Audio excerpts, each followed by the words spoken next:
Today is April 4th, 2025. This is Coffee with Community Services, Alta California Regional Center's weekly service provider meeting. Thank you very much for joining us this morning. My name is John Decker. I am the Director of Community Services. We have a large number of our community services staff and management staff on that we will introduce as well. We've got 63 folks on. So let's start with introductions. We do not have Michael today. He is on a flight to Southern California for some training. And so let me go through my list. So from Alta, we've got Boyd on and Tom from Community Services. Good morning. And Odelia and Jaslyn as well. Good morning. And Alejandra and my assistant Zach. Good morning.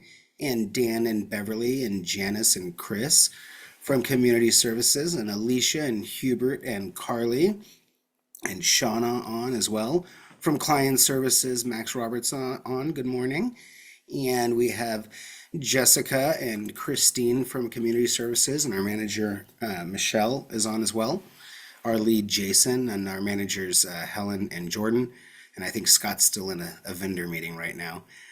Our lead, Jason, is on. Good morning from Community Services. From Client Services, we've got some Client Services managers on. So good morning to Wyatt and Toby as well, and Carol.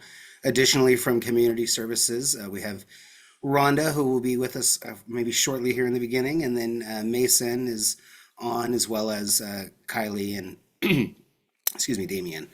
So good morning, folks. Thank you for joining us today for our agenda. We have, as we mentioned, Michael traveling, and so please check out in the chat the sign of the week from Michael. Certainly appreciate the very regular content that we get from our deaf and hard of hearing specialists at our regional center. It's so cool that he is, and he sits right outside my door now too, so I love that. And so he's either training, like going out, helping support people, or creating new materials for us here. So really appreciate that. We're going to go over, we'll do a little housing update briefly. We're going to do a rate reform update going over the newest directive that came out. There's a lot of stuff, a lot of discussion about that we had this morning with our accounting department as well. So I want to share with you about that. We have a vendor spotlight, and so we'll kick it over to Max for our vendor spotlight when we do that. Hubert is going to give us an update to some information that I think is posted on our website now. We've got some updates on accounting for additional things like early intervention, QIP, or quality incentive payments, and then also the DSP surveys as well, payments. And then we have HCBS update from the team on what we discussed last week, the kind of a office hour to discuss HCBS grant. And then we'll go over Alta's newsletter. And in the chat, I dropped some information related to an upcoming rally that is going on where they are trying to gather some individuals with developmental disabilities, those that are advocates. I believe the closest rally that is being organized is in Rockland. And so if that is something that you feel that you're interested in, please don't hesitate to connect and do this. I share these things from the Association of Regional Center Agencies from Tony Anderson, kind of when they come out. I will just briefly address that there, certainly is continued uncertainty as it relates to Medicaid, and we all are very aware of how attuned and how close we are as a service system to those federal dollars. And so I will just say we are doing our very best to stay as informed as possible. I know many of you, service providers that are involved in government advocacy are very attuned to the things that are going on at the federal level as well as the state level too. So just wanted to share that as specific things come up that really are going to be impacting clients' services within our realm, like these are the things that we're going to be talking about also here too. Like we will be discussing that within this because it's very important for you as providers to be aware of, us as your funding source and things that are impactful. So I don't know if there's any questions about that. My experience in a lot of meetings is that we can really get bogged down in lots of fears and concerns about things that may happen. And I would like to really focus on moving forward the things that we are all working on collectively together right now, increasing housing, employment, more opportunities for our clients, best rates for vendors through the rate study. And again, attacking those challenges as they present themselves and giving you as much information up front so you can prepare yourselves as, businesses that work with us and certainly folks that serve our clients. But I do want to just acknowledge, though, that impact that is hanging over many folks that do business in the field, that really rely on the supports through Medicaid funding and the other funding sources that people are concerned about. All right. So right now, Rhonda, we have been very busy in working on some applications. Can you share just briefly what applications we're working on right now? Oh, Yes, so we are working on, can you hear me? perfectly. Yes. Okay. We are working on right now, there's a pot of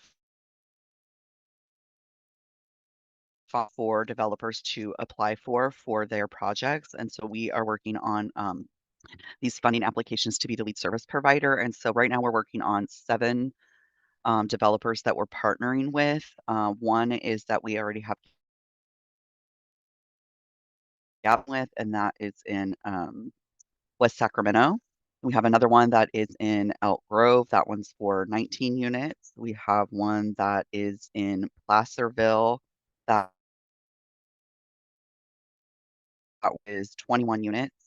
We have another one that's in Elk Grove that's 31 units.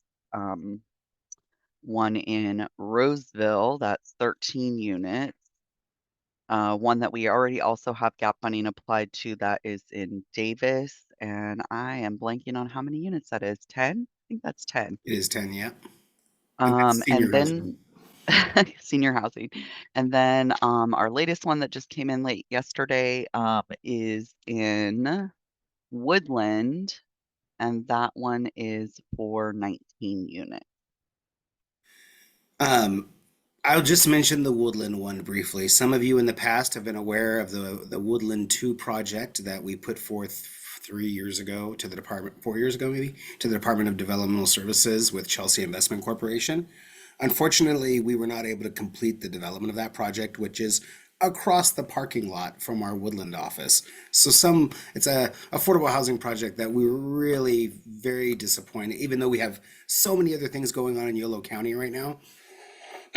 That was a little bit disappointing. But because the construction is still going to happen, they've reached back out to us, and we are trying to work collaboratively with them to see if we get another shot at set aside units there across the parking lot in Woodland from our office. So stay tuned. We will let you know.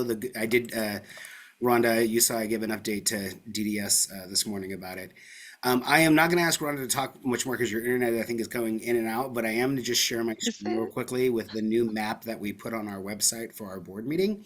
And I think I may have shared it. I'm not sure if I did, but just as a reminder to folks where we keep, information on our website. If you go to housing and living options, first, I highly recommend everyone watches this YouTube video of the, whoops, sorry. Look at me acting like I already shared my screen when I didn't. All right. There we go. Christine, are we seeing my shared screen now? Perfect. All right, so this video right here from our client advisory committee, highly recommend people take a look at that. But increasingly, Rhonda and I have been, having meetings with housing developers, and Rhonda counted that I had done 14 meetings in the previous month, but then she had me do 4 different meetings just yesterday with 4 different developers. So it's been an extremely busy time at our regional center because our board of directors really wants us to have set aside units of housing for people with developmental disabilities because of just the immense amount of community feedback that we get about the inavailability of affordable housing. When it does become available, it's gone so fast, and individuals with developmental disabilities miss out. This map is the multifamily housing projects either in process or completed throughout the state. And so Um, what Rhonda has I'm only mentioned, seeing the I'm only seeing the intranet. I just want to make sure you're sharing the right oh, is it screen. not? Stop it. Oh, sorry. No, we want to not do the intranet. Let me share that again.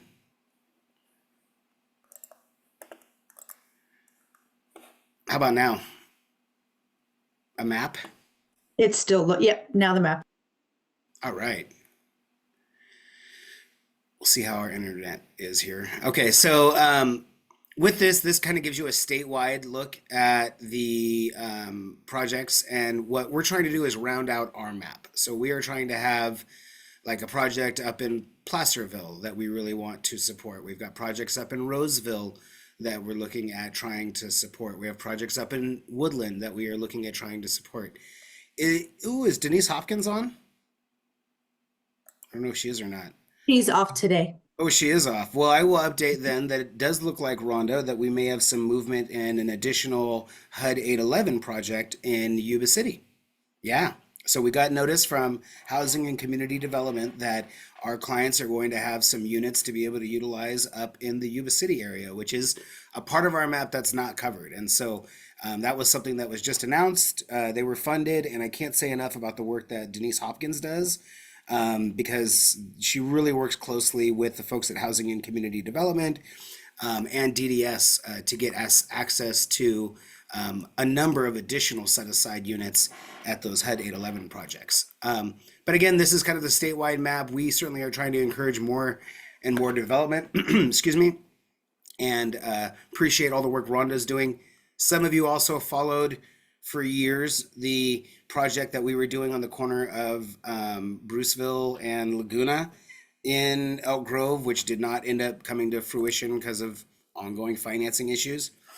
Excuse me. So bringing another project in Elk Grove, this one that we're looking at now is right there on Highway 5 and Elk Grove Boulevard for a project in Elk Grove. Again, we are continuing to try to fill out our map and have opportunities for affordable housing in communities where your services are located. I don't know if Joe's on from Elk Grove Activity Center, but like talking about,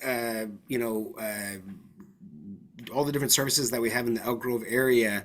If we have individuals that are participating in those services, being able to have that affordable housing nearby, like it's exactly what our goals really should be, rather than like we want to build up stock of affordable housing, but we don't want to do it where people are having to kind of move out of their communities and far away from their services, possibly to do it too. So it's just all about, for us, building up the numbers of units that we have.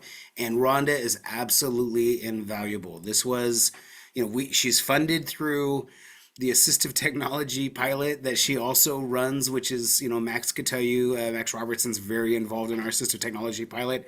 Rhonda has a lot of hands coordinating things in that area as well, but it has been very helpful for us to be able to have that position at our regional center to create these opportunities. And again, we also highlight a lot of the things that Carly does. She's always working on, new ideas and projects to expand opportunities. And that's what our board of directors has really directed us to do as a regional center. And that's why we have the staff that we really focus on those activities. So anyways, I will check the chat real quick. Thank you guys very much. We are some of the feedback that was given at a meeting that we attended yesterday, because I just want to touch on housing just for another moment. For May, our board meeting, there will be some discussion, probably more in depth about all of our housing activities, including the presentation of 2 contracts, one with Mercy Housing for that project in Davis, and another contract for a project in West Sacramento. So we'll be having a board meeting and getting like more in depth about some of that stuff. Feedback from a meeting that I had yesterday was the entrance into affordable housing and ways in which we can facilitate better information to planning teams like on our website. And so I know some of you client services managers or service providers that have challenges and frustrations, thinking about ways where we can build out information on our website, and I'm not just per se talking about information about accessing our set-aside units, which that is something that I totally would like to have also in that process, but just in general about accessing affordable housing. So with that, Rhonda is super slammed with these applications that have to get turned in like in a week, but love to have some further discussion about how we can better get information either directly to planning teams or at least accessible on our website, even for service coordinators, to help support this. We know we have 2 different housing access services vendors right now, but we concurrently like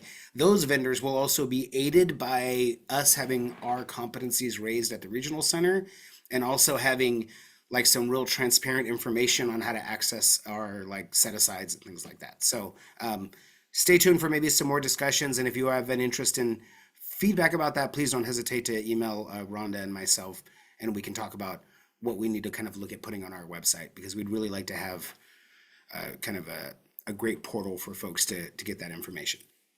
All right. That's our housing update. And I know that the likelihood that we even get one of these approved is very challenging, Rhonda. So I have gone through many rounds of doing these applications over the last few years, and it is so amazingly competitive to get this type of funding. But it is nice though, because we can get set aside units without having to use the DDS gap funds. Sometimes we can get an agreement through something like this. But also in Rhonda's case, she also looks at combining the funding with some of our gap funded units as well, that we give for these projects. So again, it's complex stuff. We are learning every time we're in a meeting. It is tons of new things that we are learning about the process. So thank you, Rhonda. All right, let's go Max next, and then we'll go rate reform. Let's get all cheered up and hear about learning to thrive, and then we'll go to talk about rate reform and quality incentive and all that fun stuff. So Max, take it away. All right, thank you, John, and good morning, everyone. I'm happy to be here and have a few minutes to share a little bit about our new day program services that we're offering in Grass Valley. It's called Learning to Thrive. So I'm gonna try and share my screen real quick. Let's see. Okay, does that work? Can everyone see that? All right, perfect. Okay, so first I would like to start off by introducing myself, and then I'll introduce the rest of our leadership team to introduce themselves. My name is Max Woodford. I'm the co-founder of Learning to Thrive. I've been in the field for over 12 years. Have a lot of executive leadership experience, working with adults with developmental disabilities, and a huge passion for supporting individuals to achieve their maximum, to achieve their goals and make sure that things are truly person-centered and give them the best opportunities possible. So it's really exciting for me to be able to bring this service, and especially in the Grass Valley area, in meeting with Alta early on, realizing that there's such an unmet need in some of the outerlying areas within the catchment area. So we're really excited to be able to provide some services that weren't there previously. So I'm going to go ahead and turn it over to Brene to introduce herself. Hi, everybody. I'm Brene. I've worked with a lot of you over the years, so I'm excited to continue to get to work with all of the people at Alta and some new people that I haven't met yet. But I've been in the field of day programming and care homes for about 21 years. The last agency I was with for over 18. So I'm excited to branch out and do something kind of not new, but new to me, new to us, up in the Grass Valley area. I'm excited too, because I don't have to commute so far anymore. I used to have to drive to at least Roseville. Now I live in Grass Valley, so I get to just drive 9 minutes down the road. It doesn't even feel like work. It's awesome. So we're excited to bring a new day program up in this area. I know the need's been here for a while. And I don't know, I'm not very good at talking about myself, so I'll pass it off to Patty. She's the important one here. She's our program director. Hi, everybody. I'm Patty Damon. I'm super excited about our program that we've brought here and all the offerings that we have to give to the community and the things that we have to share with our clients and to help them live an independent life and be really enriched and fulfilled in knowledge. So I've been in this industry for a few years now, almost 3, to be very honest with you. And it has been such a rewarding experience working with our clients and just getting to know them as people. And I'm really passionate about that and very excited. Very excited. Looking forward to meeting. I've worked with several of you, and I'm looking forward to working with more. So it's a pleasure. Thanks, Patty. All right, so I'm going to go ahead and share a few slides with you guys real quick. All right, so So the mission and vision for Learning to Thrive is to enable our developmentally disabled adults to achieve their personal and professional goals by providing tailored support, inclusive resources, and customized employment opportunities. We strive to foster a community where abilities are recognized, aspirations are realized, and individuals can thrive in a meaningful, fulfilling life. We envision a society where all individuals, regardless of ability, have equal access to opportunities that allow them to pursue their dreams and contribute to their communities. Our goal is to be a leader in innovative support services, creating pathways for developmentally disabled adults to achieve independence, self-determination, and professional success in an inclusive world. So, so kind of who we are and what we do. We have two personalized paths. So we work together with creating a custom plan for our individuals based on interest, skill, and comfort level. It's a collaborative process. So rather continuing education is a goal, developing life skills, or exploring employment, we work towards supporting achieving desired outcomes and goals together. Take a holistic approach by focusing on strengths and building solutions to help the individuals we serve thrive as independent adults. We really want to be person-centered and really make sure that each plan is totally individualized to who we serve. Our growth opportunities, we offer employment support, volunteer opportunities, life skills development, and educational training. And we really believe that the input of each individual we serve is essential in shaping their plan in order to best support them in achieving their specific goals. So when we were starting Learning to Thrive, one of the first things we did was we talked about what our core values were going to be. So we came up with empowerment to support our individuals to take charge of their own careers and decisions. Inclusivity to foster an environment where everyone feels valued and included regardless of ability. Respect, treating all individuals with dignity and honoring their unique contributions. Collaboration, working alongside individuals, families, and support networks and employers to create meaningful opportunities. Integrity, upholding honesty and transparency in all interactions and processes. Compassion, understanding and addressing unique challenges faced by developmentally disabled adults. Growth, encouraging personal and professional development for both individuals and the agency. Community, building connections with partnerships that strengthen both individual and the broader community. Innovation, to seek new and effective ways to support employment opportunities.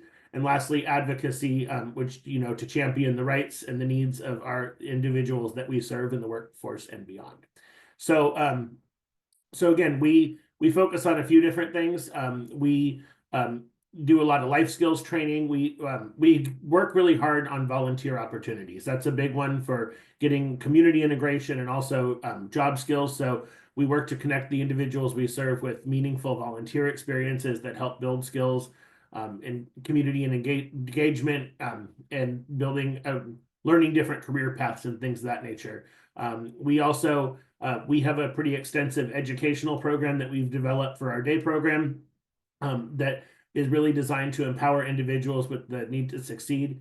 We offer various workshops, courses, and resources that cater to diverse learning styles and specific goals, and really things that take them through entire processes of really being able to learn. And again, everything is really person-centered based on what their individual goals and objectives. And then we also do customized training. We are a program that offers tailored day services, so we can work one-on-one, and our team can really work on practical skills and real-world experiences to prepare them for maximum independence. So, so again, some of the things that we do is we work on life skills training, social and emotional regulation training and supports. Big emphasis on community integration. We try and make sure that our individuals are getting out at least daily. We kind of separate half and half to get everybody out. Do a lot of special outings and events. And again, we're completely guided by the individual's choice. We want to make sure that they're getting to do what services, what matters to them. We also are vendor to participate in the paid internship program. So that's something that we're going to be working hard with. And also customized employment. Brene and I both have become ACRE certified in customized employment and really believe that that's such an effective way for us to be able to serve our clients by really finding a job that means something to them and really is aligned with their goals and what they want to do, so we can help them to best support them in that. We do offer flexible training options and hours. And as I mentioned, we also offer tailored day services as well. So we're accepting referrals. Like I mentioned, we're in the Grass Valley area, but that kind of encompasses Nevada County areas and Placer County. So like Nevada City, Grass Valley, Penn Valley, and Auburn even. We can take clients from Auburn. So and kind of everything in between. We're definitely accepting referrals. We also, it's come up quite a few times, so wanted to throw out there that we will gladly work with self-determination program participants out in the area. We find that there's a lot of participants that are part of self-determination, and we can work with that as well. So that's us. I will go ahead and put our information in the chat, and we'd love to answer any questions, and we'd love to show you our program. So thank you guys so much for your time. Excellent. Thank you so much. And again, great to see Max in this new endeavor. We put the call out really hard for day programming in these areas, folks. And so, again, I think if you are working on or thinking about working on something like that, like, please, this is such a huge community need that is ongoing. I know Jordan tries to put out RFPs for it sometimes through our community resource development plan. So thank you again. We don't want people to have to move out of their communities to be able to have like meaningful opportunities right as they like age. Oh, Heidi's on here.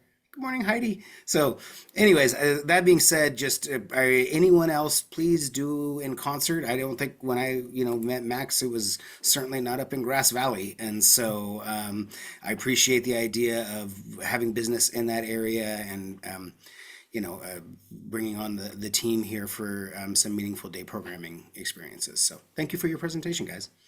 Thank you. You guys have some stuff you can put in the chat, like maybe your PowerPoint for everyone? Yeah, absolutely. I'll put that in there, and we have a brochure as well that I can throw in there. Awesome. Thank you so much. Thank you. And I will take this time to acknowledge our staff as well that really work to try to get these vendorizations done. I know it can be a challenge sometimes, and I know while we are also doing all the rate study things, processing new vendorizations, but this is really meaningful for families that have not had opportunities, for participation in services. And we always want to give them more choices. Even when we have only like one thing to offer people, we want to be able to offer more things so people have more choices and we can customize things. I love the idea of the tailored day services, really trying to meet some of those specific, needs of some of the folks up there. So good stuff. Let's see. On the good stuff train, we're going to go to Hubert actually next before we go to rate study. Hubert, I made you a co-host if you want to share your screen with, I think you said the stuff's on the website. Yep. Let me just share my screen just so that everyone can see it. All right. Can everyone see? Looks perfect. This emergency. Okay, cool. What's up, guys? Just want to let you know, short update today. DDS has dropped their emergency preparedness bulletin for the spring of 2025. So just some basic topics of how to prepare the spring season. The first one being just checking your emergency go kits, making sure there are items in there that are not expired, such as medications, extra foods, batteries for your flashlights and lanterns. Making sure that you store your emergency kit in a place where you can grab it quickly within your home. And then if you want some further resources on how to or what to include in your emergency kit, there's a link right here. The second topic would be checking your smoke and carbon monoxide alarms within your home. So essentially, when you're doing that spring cleaning within your house, always be sure to check your smoke alarms, making sure the batteries are replenished, that they're functioning well, and that you want to test them. Right? If you want to learn more about that, they have this link right here. And then again, when you're doing your spring cleaning within your home, you want to find and fix dangerous things within your home. Move anything that blocks hallways or doors. Make sure that you can walk through your home easily, very accessible for yourself or others. And then tape down rugs or cords that might make you trip or fall. You want to secure heavy furniture to the walls so they do not fall over and injure you or your family, such as bookshelves, dressers, and big TVs. And then you always want to plan for emergencies, right? We know that the next season will be summer, which is fire season for our catchment area, a large part of our catchment area, which is why we have updated the emergency preparedness webpage for Alta California Regional Center to include just some resources on how to stay safe during warm weather, You could find the safety bulletin on our website as well in this section right here, preparing for the spring season. And it is available in multiple languages, so feel free to share it with your friends, family, people that you support, different vendors. The Go Kits, right? So we are expanding the Go Kit initiative for high fire threat areas within our catchment area. So if you are interested in that initiative, such as Max, the vendor that just gave his presentation up in Grass Valley, please feel free to let me know. I'll leave my contact information in the chat. And we can work on getting in-person training, right, on how to develop a Go Kit, how to create an emergency and evacuation plan. I'm always available to do those trainings and outreach. So thanks, guys. Thank you, Hubert. Awesome. Excellent. Thank you very much, Hubert. All right. Now I'll jump over to rate reform. I'm going to share my screen again. Hopefully it won't be on Alta's intranet for 5 minutes.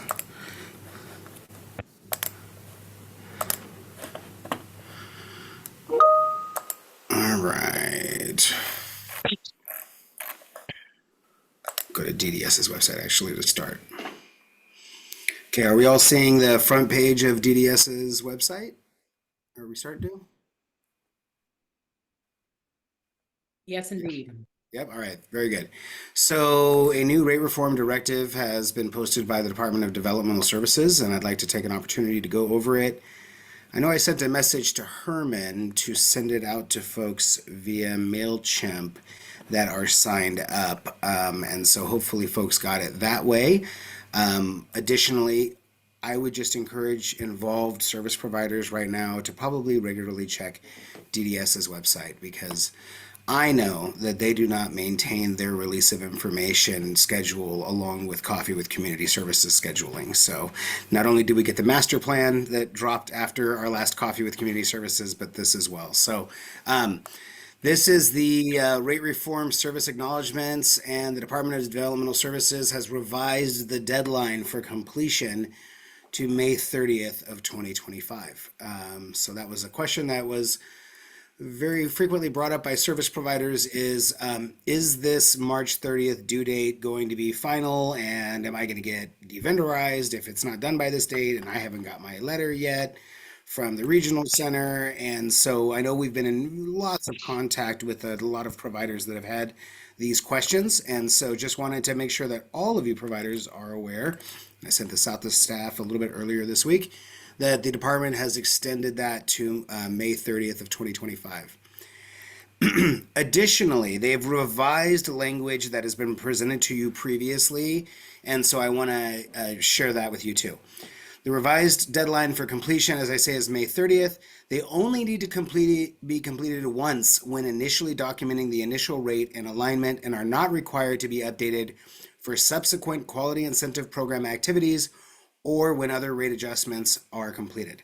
So we do need to send the letters out to you all accurately, which is very important. However, if there are subsequent changes that have been made to the quality incentive, amounts, subsequent changes that have been made related to, like, let's say you're a residential provider, and we know that currently the department is looking at modifying the residential rates right now. They're looking at trying to include a few more things into that. Let's say you're a transportation provider, and you know that they are going to be, possibly doing a rate changes as it relates to that as well.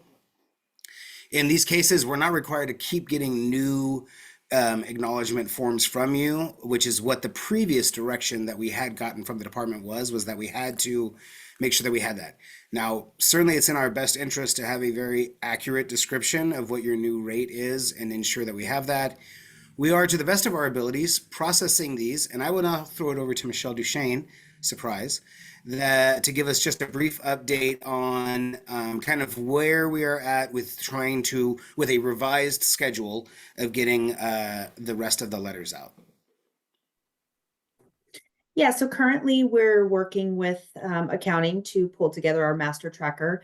We're almost done. Our goal right now is to have our mail merge, which is pulling together all the information from the workbooks into the acknowledgement forms, the new updated ones, by the 15th of this month. So following that, the following week, you should be looking out for those acknowledgement forms. They'll be sent out.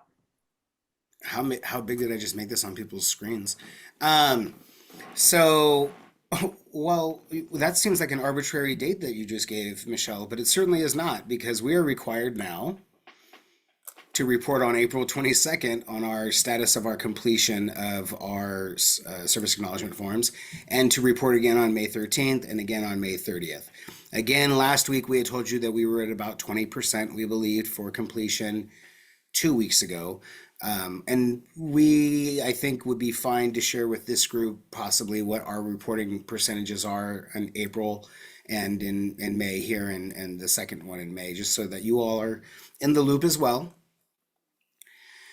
The department has also included this language in here, which I want to just talk about kind of some realities tied to this. Service providers that do not sign the service acknowledgement form will be considered non-compliant and subject to potential termination under California Code of Regulations, Title 17. Given this, regional centers are strongly encouraged to work with providers and the department to make sure that the forms are accurate and available timely for consideration and review before the updated May 30th, 2025 deadline. This language existed previously, but it said March 30th. Now they've pushed it out. Just talking reality wise, we are doing our very best to get the new updated accurate letters out to all of you. But there is a swath of service providers that we are not prioritizing at this moment, which is our usual and customary vendors. So if you have Medicaid said rates, like the SMA rates, or if you have a usual and customary rate, which I know Helen has like hundreds of vendorizations under that, I think, at this point, if we look at the total numbers of rates that we have set up, we are prioritizing those last when it comes to the service acknowledgement forms, because we want to ensure that those vendors that are involved in the rate study specifically have their letters as quickly as possible that outline the most accurate information. Then we're going to be transitioning. So many of you may have some type of usual and customary rate. Those were not included in any of the workbooks that we received from the department to like transmit rate information to you all. So we have to, in essence, have a service acknowledgement form that makes you subject to the new directives that the department has made under your service codes. So the descriptions under service code, let's say if SAC-RT is on today, which they don't typically log in, but let's say they do, they have to follow the description of service code 895 that is included in the new directive, even though their rates are not impacted because they're a usual and customary vendor. And this is the same thing with like psychologists that we have usual and customary rates with.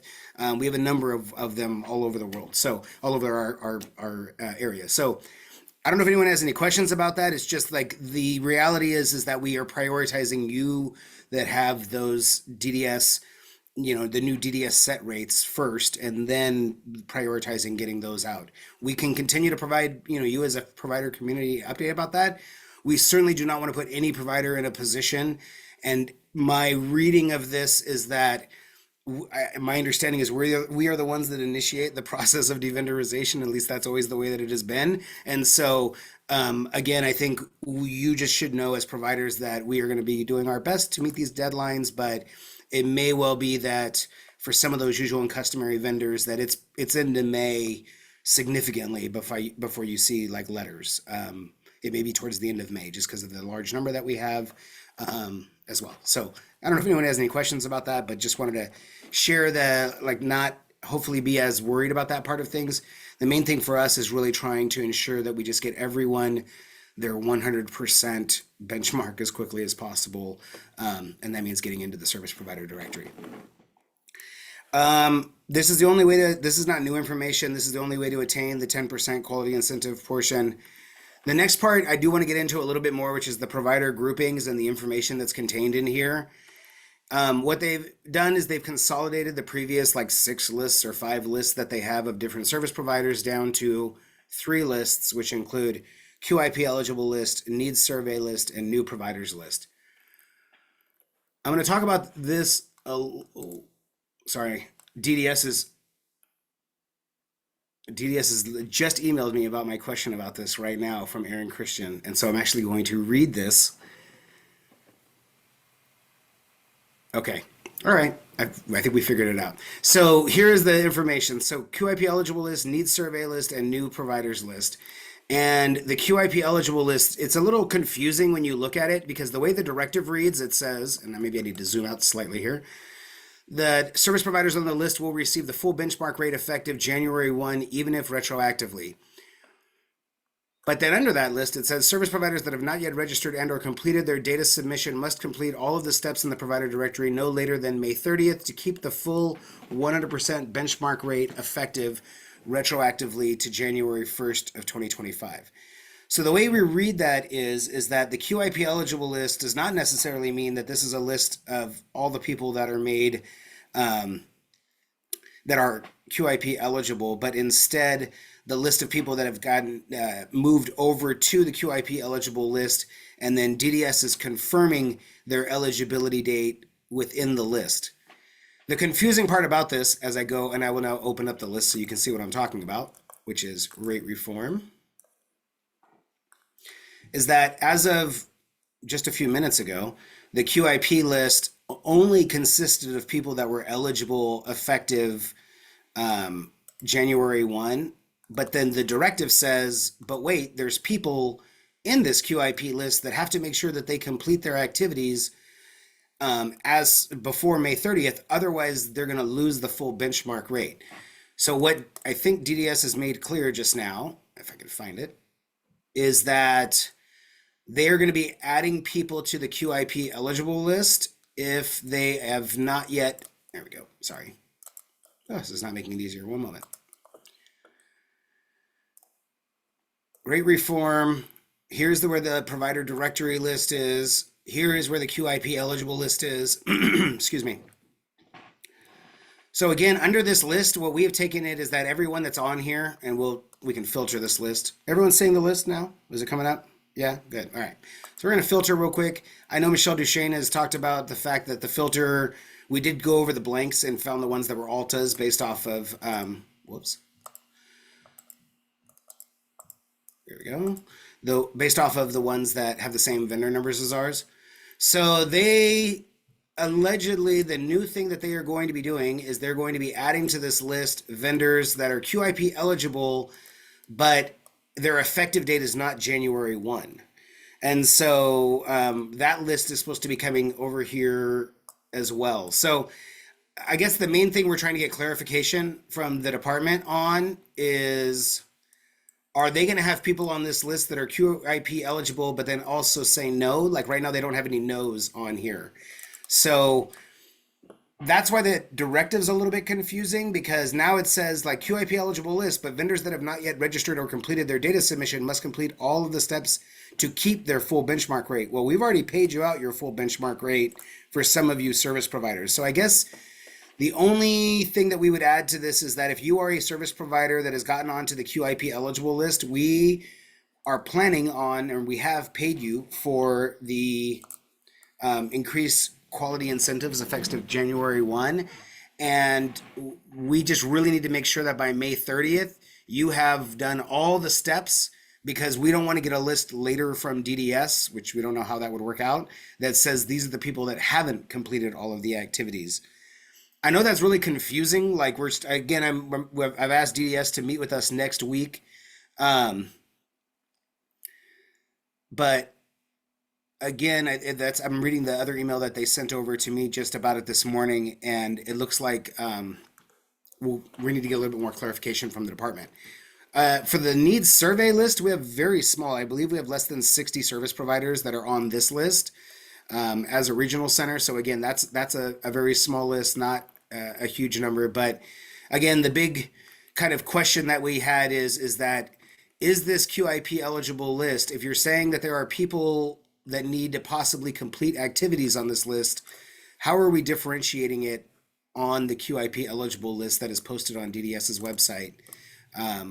Again, which are the ones that still have some type of activity to do right here. So I don't know if anyone has any questions about that or feedback, but the main takeaways being they extended the date to May 30th. We're going to be working hard to ensure that we get all your letters out as quickly as possible.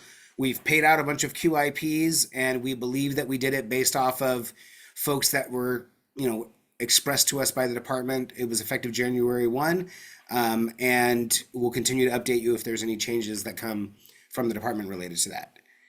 Any other questions about the new directive that just came out? There's a bunch of stuff in the chat. You can look over there. Would a brand new ARF not vendored yet be QIP eligible? Yes. And then you have within 90 days or 45 days, I think 45 days. Once we vendor you, then it bridges over within the next month to DDS via the UFIS system. Once that hits DDS, then you will receive an invite email to log in within 45 days. And if you do that and complete your activities, then you are QIP. You don't lose your QIP that we're going to give you as a new provider. Let's see. Looks like you guys are covering the other stuff. For the 532, as a vendor, do we have to hire or shall we be able to contract with them? What was the answer that we gave? Yes, you have to hire the person? The answer is yes, you have to hire the person. It's about subcontracting for services, and since you're considered a behavioral day program, it would be a bit of a concern. They don't need to be part of your like corporate structure or anything like we would have, right, Helen? Like we have the requirements for Service Code 612, where Service Code specifically talks about an individual being involved, right, Beverly? An individual has to be involved, and in that case, that's not vendoring an entity. You would really need to be an individual practitioner or a part of the corporate structure of the entity that's getting vendored under like a 612, but that's not necessarily the case for some of our other ones. Let's see. But an employee would certainly make sense to us if you're going to be considered that. I know in the past, like Eric and I have done and we had employees of UCP that were nurses, if I remember right, Eric? That was how we did it before. And so it has been, Jordan and I had a long talk about this. It has been a challenge building in these specialists into vendors. It's just tough retaining folks, and we recognize that. I think we're very for behavioral and medical day programs, if there is a discussion we want to have in the future about those individuals possibly being contractors instead of employees, like specifically, I think at this point, after ongoing discussions with Jordan about some of the challenges our vendors have faced and being able to fulfill those consultant employee roles, I'd be interested in having a discussion with the department to maybe get clarification on our interpretation about that. Eric, yeah, go ahead, please. Yeah, there is several places in statute that makes using like independent consultants and things or subcontractors pretty challenging. I do think it was well intentioned, but maybe there will be an opportunity in the future to revisit. I think some of that being lifted could result in a lot increased access to services, especially for those quasi-professional roles, specialty therapeutic type role. I think we're in a workforce crisis. We need to get as many folks in as possible, and we've had opportunities where we could have expanded services if we could have worked with folks as a consultant versus an employee, and we've had to not pursue those because of this issue. So I think for folks that are interested in, maybe there'll be an opportunity in the future to address it. Well, I believe Jay Colvert is leading the merry band of the exemption folks, or the folks that are looking at crosswalking challenges. And so perhaps one of the things as we're looking at this, and Andrea could probably speak to it directly, is that if there is issues or challenges in being able to have a staff BCBA, for example, for someone like an Alliance, then maybe there is an opportunity in discussion with the department about that being, I just don't know all of the implications about moving away from it, and would want to certainly have more discussions about it moving over to contractors fulfilling some of those positions for the new day program models that we have. Because they are consultants. Many, they're not necessarily providing the direct DSP supports in the facilities. All right. good news stuff. Those of you that completed the DSP surveys we received a big old list from the department for $8,000 payments for folks. So Robin LeMay Accounting is working on those. For those of you that, many of you that took advantage of the early start ones for EI services, though we have 90 days to process those, I think. And we are working, as you can imagine, really working a lot in our accounting department right now to try to get accurate authorizations in place and make sure that we have accurate rates in place for everyone, while concurrently doing these special payments that the department is requesting of our regional centers to process. So we'll update folks, I think, in this meeting once we hear that all of those payments have gone out as well. And for next week, I'll throw it over to the HCBS folks who want to make an announcement, please. Good morning, everyone. Really quickly in the chat, I'm just gonna link the letter that was sent out. So just for next week, we're gonna be giving a quick 30-minute presentation to kind of help improve the HCBS grant proposals that you're all currently working on. During this presentation, expect to hear about past projects that did well, what we'll be looking for, tips and pointers of what specifically to include in your proposals. We're going to be providing a hot sheet of reminders and things to include in the proposals, and then answering any questions that you guys have. So really, it's going to be time for you guys to, ask us questions and kind of nail down anything that you want to include in the grant proposals. Additionally, we are still available through the HCBS email, which I will also put in the chat. And please, like I said before, reach out. We don't bite. We can help you answer any questions or give pointers or make a meeting of anything that you guys might need for assistance with these HCBS grant proposals. And then those are going to be due by the 18th of this month. So the 30-minute presentation is next Friday, the 11th, and then we're expecting them due to us by the 18th. Thank you so much. And again, just a repeat of last week, I really would love to see a lot of creative proposals. As I started this whole meeting off talking about some of the uncertainty that floats around out there, additional funding for us to be able to meet the federal guidelines for HCBS may not be something that is available in the future. I think all of these special funding pots of money that we have, we really need to take a look at, this might be the last year, and how can we make the biggest impact on the largest number of individuals that we serve, and in many ways impact your businesses and the ways in which you can support your staff to really individualize services in ways that you're typically not through the rates that are developed for your service. All right, and then we're going to share the newsletter next week, I think, for folks, and go over some of the stuff that's in there. But I did want to just navigate real quickly over to DDS's website, because it is very important that folks are aware that the master plan for developmental services has been put on DDS's website. And so you click here. Is everyone, let's see, seeing the master plan for developmental services? And I know that I think Jay Colvard was maybe our only representative of our folks, maybe our vendor community that was part of the master plan work groups that existed, right, Jay? Right? Or did we? Yeah, right. So I will just say this, in line with, the kind of the compliment to Carol Watillo last week, is thank you, Jay, very much for taking the time to spend in these groups to develop the 190 pages, I think, worth of recommendations for this group. It's nice to see. I look at the cover and I see our local folks. I see Lisa Cooley, right there in the front, Evan Libby, Marty Emoto. Just to, again, appreciate the work that went into it, Jay. Certainly, maybe we can have an opportunity to go over, some of the recommendations a little bit more in depth. I know I mentioned when I saw the draft version and when I looked at the final version that a lot of the housing things that I was very interested in being included in there, kind of from my advocacy role, and a lot of the folks that I know share kind of similar opinions, did make it in there. And I also, Maybe the 2-page summary is better for folks than the 195 pager that we did. But just again, recommend if you do have, if you have an interest in transportation, go in there and do a word search for transportation and see how transportation is mentioned as we talk about future policy, for our regional centers. So I don't know if anyone has any questions about that, but I did drop in the chat the information about the Medicaid rally that is going to be coming up. And so you're welcome if you're interested in participating in that. And then I don't know if my managers have anything else to share. Happy No? Friday. That's it.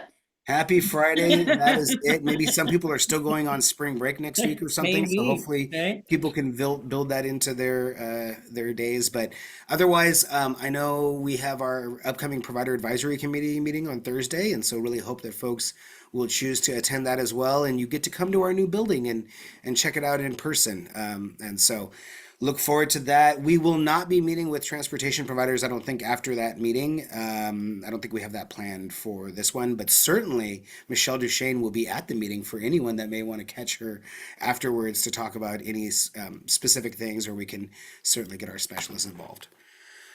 All right. Thank you all very much for participating today. 101 folks at 11:59. Not bad. Take good care, and we'll talk to folks next week. Bye-bye. Excuse me. Hello. Wait. Are you still there? Hello.